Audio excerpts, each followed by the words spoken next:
Hello everyone, welcome to Infinite Learning. तो आज हम स्टार्ट करने वाले हैं इंटीग्रेशन का बहुत ही इंपॉर्टेंट टॉपिक पार्शियल फ्रैक्शन। ठीक है, जो हमारी इंटीग्रेशन की सीरीज चल रखी है, प्लेलिस्ट मैंने इसका बना रखा है, तो आप उसमें देखोगे तो 7.4 तक मैंने इसमें अपलोड कर दिए। तो आज 7.5 पार्शियल फ्रैक्शन करने वाले हैं। इसके क्वेश्चन बोर्ड्स में गारंटेड आते ही आते हैं, तो आप इसको ढंग से देखो। और इसमें कुछ फॉर्मूले हैं जो मैं लिखवाने वाला हूँ। वैसे तो बहुत सारे फॉर्मूले हैं, पर इसके 3 फॉर्मूले से ही आप इसका पूरा एक्सरसाइज सॉल्व कर सकते हो। ठीक है, उसके अलावा कोई फॉर्मूला याद करने की जरूरत भी नहीं है। ठीक है, तो इस टॉपिक को आज हम खत्म करते हैं। बहुत ही इंपॉर्टेंट टॉपिक है, ठीक से देखना।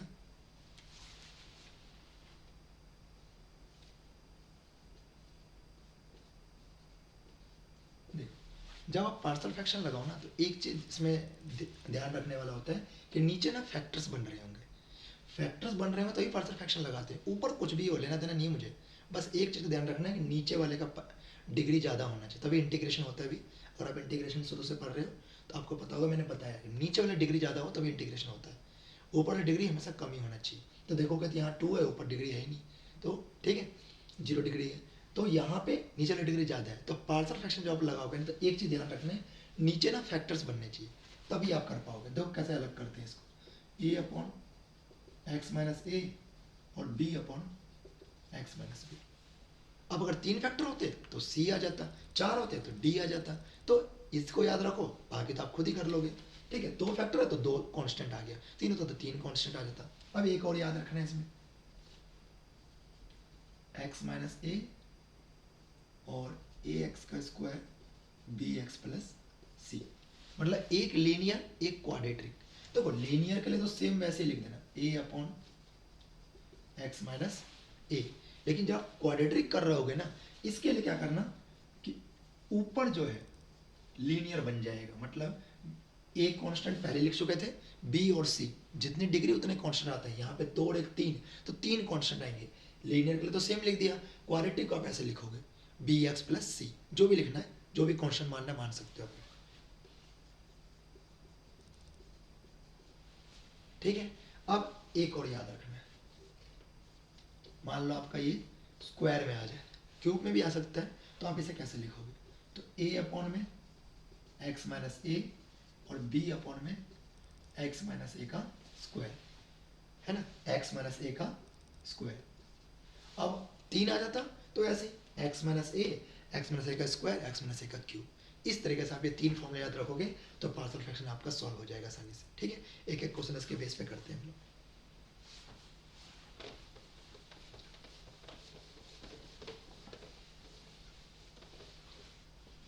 ठीक है, तो इसका कौन सा क्वेश्चन उठाएं? चल, तो पहला ही क्वेश्चन कर लेते हैं इसका। एक आसान क्वेश्चन से स्टार्ट करते हैं ताकि आपको टॉपिक समझ आए कि करना क्या है इसमें।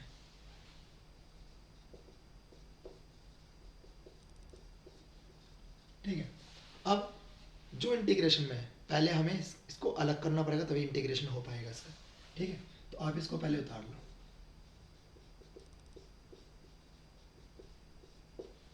पार्शियल फ्रैक्शन तभी लगाना जब नीचे फैक्टर बन रहे हो, नहीं तो नहीं लगेगा। सिंपल सी बात है। अगर आपको पार्शियल फ्रैक्शन को पहचानना है तो नीचे फैक्टर बन रहा होगा, या तो बना बनाया होगा या आपको बनाना होगा। तो देखो, इसे लिख देते हैं ए अपॉन में एक्स प्लस वन, और इसे लिख दो बी अपॉन में एक्स प्लस टू। ठीक है, अब सिंपली करो क्या, ये तो ऐसे ही आ जाएगा। यहाँ क्या करो, क्रॉस मल्टीप्लाई कर लो या एलसीएम ले लो। एलसीएम लोगे तो ये आएगा, और क्रॉस मल्टीप्लाई करोगे तो भी यही आएगा। कैसे करते हैं क्रॉस मल्टीप्लाई? इसको इससे मल्टीप्लाई कर दो, ए एक्स प्लस टू, इसको इससे मल्टीप्लाई कर दो, बी एक्स प्लस वन, और नीचे वाले नीचे से मल्टीप्लाई कर दो।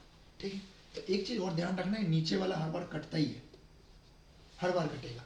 तो आप चाहो तो स्मार्टली खेल सकते हो कि ये स्टेप आप लिखो ही मत, सीधा ऊपर वाला लिख लो। ठीक है, अब ये क्या बन गया हमारा, X A X plus two B X plus one, है ना। अब क्या करना है आपको, यहाँ से ए और बी की वैल्यू निकालनी है। ठीक है, जो मैंने लास्ट वीडियोस मैंने करवाए थे, तो उसमें ए और बी की वैल्यू में मल्टीप्लाई करके निकालता था। उससे भी कर सकते हैं 7.4 में जैसे मैंने करा है, ये मैं जो अभी बता रहा हूँ उससे कर लो, जल्दी हो जाएगा। करना क्या है आपको, पुट करना है क्या, x की वैल्यू -2 क्यों, क्योंकि मैं इसको जीरो बनाना चाहता हूँ। आपको ऐसे वैल्यू पुट करना ताकि एक जीरो बन जाए दोनों में से। और यहाँ क्या पुट करने वाला हूँ, x की वैल्यू -1। देखो -2 पुट करोगे तो ये जीरो हो जाएगा, b मिल जाएगा, और -1 पुट करोगे तो ये जीरो हो जाएगा, a मिल जाएगा। तो -2 पुट करो पूरे में, तो -2 यहाँ पे -2 आ जाएगा, a तो जीरो हो गया, सीधा b लिख लो, b में क्या आ जाएगा -2 + 1, x की जगह पुट कर रहे हैं ना, तो -2 और ये आ जाएगा माइनस का b, क्योंकि -2 + 1 माइनस होता है, -2 + 1 क्या आ जाएगा, माइनस आ जाएगा, तो माइनस से माइनस गया, तो b की वैल्यू कितनी आ गई, 2 आ गई। अब a की वैल्यू -1 पुट करो, b वाला जीरो हो जाएगा, यहाँ क्या आएगा -1, a -1 + 2, तो a आ गया -1। ठीक है, a और b निकालने के बाद अब करना है क्या, सिंपली आपको ये वाला जो मानना है हमने इसको उठा लो, और यहाँ a की वैल्यू, a और b की वैल्यू पुट कर दो, तो क्या आ जाएगा x अपॉन में x + 1 x + 2, a की वैल्यू कितनी आई है -1, a की वैल्यू कितनी आई है -1, और b की वैल्यू कितनी आई है 2।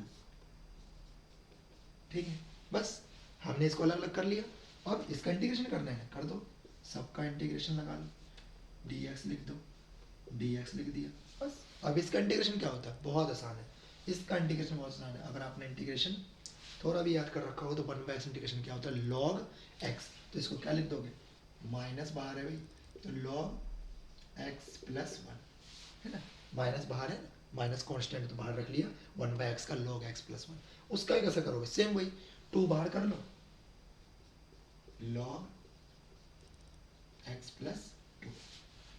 ठीक है, अब क्या आएगा और साथ में c, भाई c को मत भूलना, बस हो गया question number, -log x + 1 2 log x + 2, और हो गया। अब चाहो तो log की प्रॉपर्टी लगा सकते हो, 2 मैंने इतना छोड़ दोगे तो चलेगा तुम्हें। ठीक है, चल अगला क्वेश्चन करते, एक अच्छा क्वेश्चन उठाते, ये भी अच्छा ही है क्योंकि इससे आपको समझने में मदद मिलेगी कि पार्शियल फ्रैक्शन करते कैसे हैं, स्टार्टिंग पार्शियल फ्रैक्शन का, तो ये आप क्वेश्चन जरूर करें। ठीक है,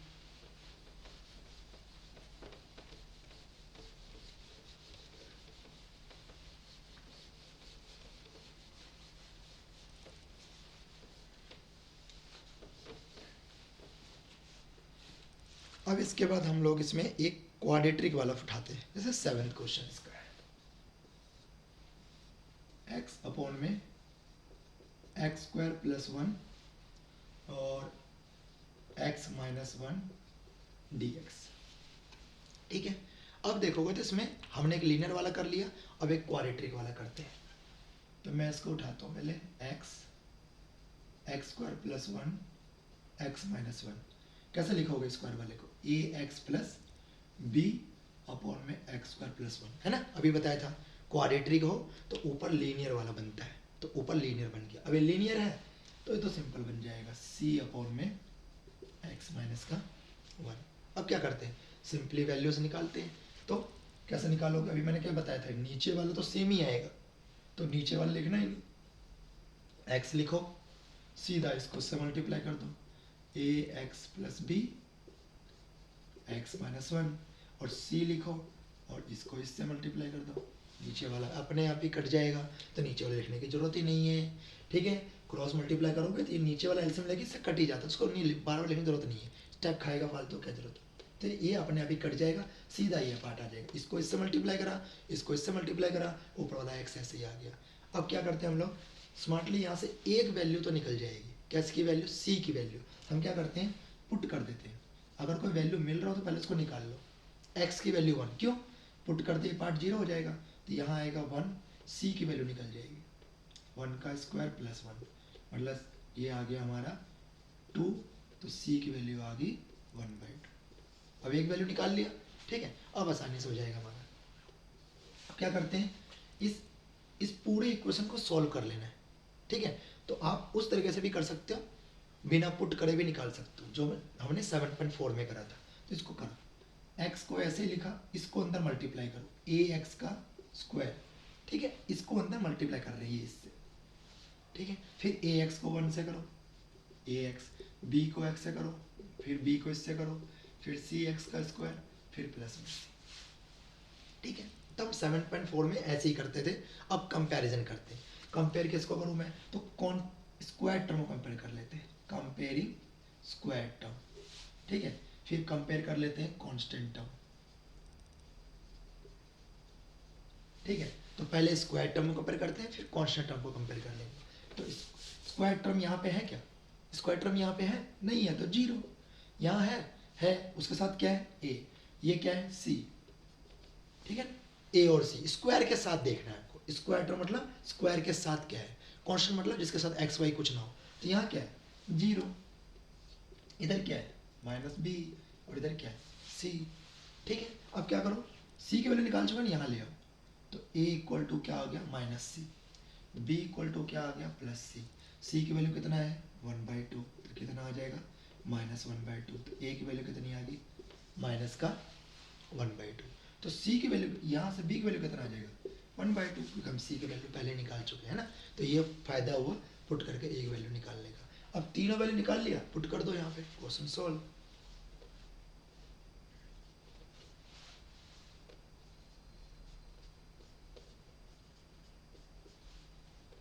ए की जगह क्या लिखोगे, ए की वैल्यू कितना निकाला है -1/2।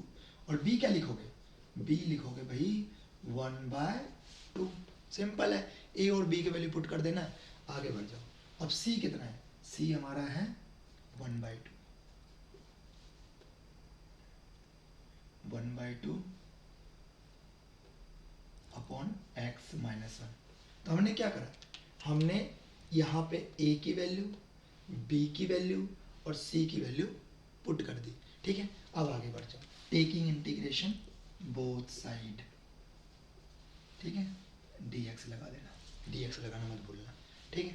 अब करो क्या, इसको अलग कर लो, -1/2 बाहर, ये आ जाएगा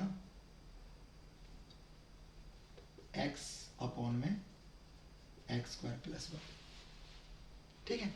कुछ नहीं करा हमने, सिर्फ अलग अलग कर रहे हैं इसको, ठीक है, सिर्फ अलग कर रहे हैं इसको और कुछ नहीं कर रहे।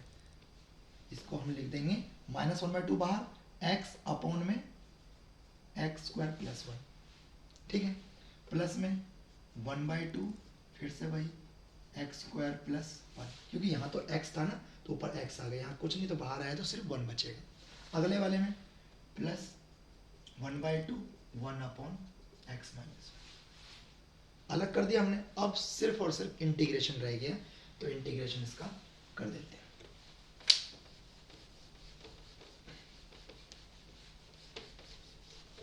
ठीक है, इसमें जब तक ए बी सी की वैल्यू नहीं निकालोगे ना भाई, तब तक कोई फायदा नहीं है। ए और बी के सी की वैल्यू निकल गई तो क्वेश्चन बहुत आसानी से हो जाता है। अब क्या करते हैं हम लोग, इस x² + 1 को टी पुट कर देते हैं, क्योंकि ऊपर से x हटाना है ना। ये हो जाएगा 2x dx और dt, यहाँ से 2 हटा दो, x dx dt/2।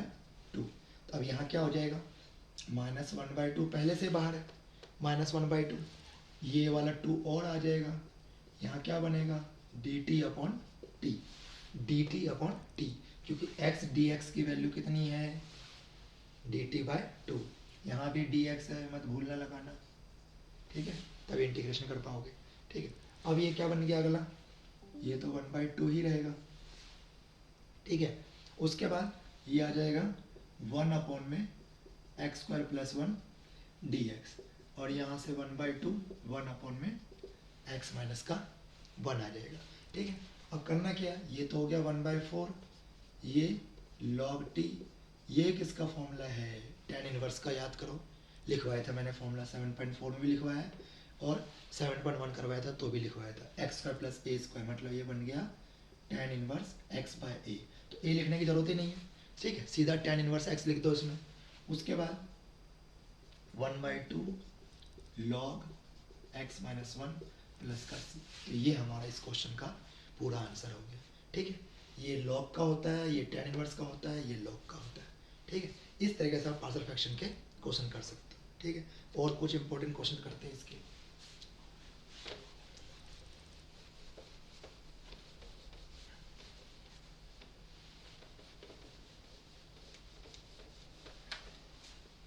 Partial fraction करोगे ना, काफ़ी इंटीग्रेशन मज़ेदार लगेगा, ठीक है। इंटीग्रेशन है भी ऐसे ही, तो पार्शियल फ्रैक्शन के ये हमने 2 क्वेश्चंस करे हैं, ठीक है।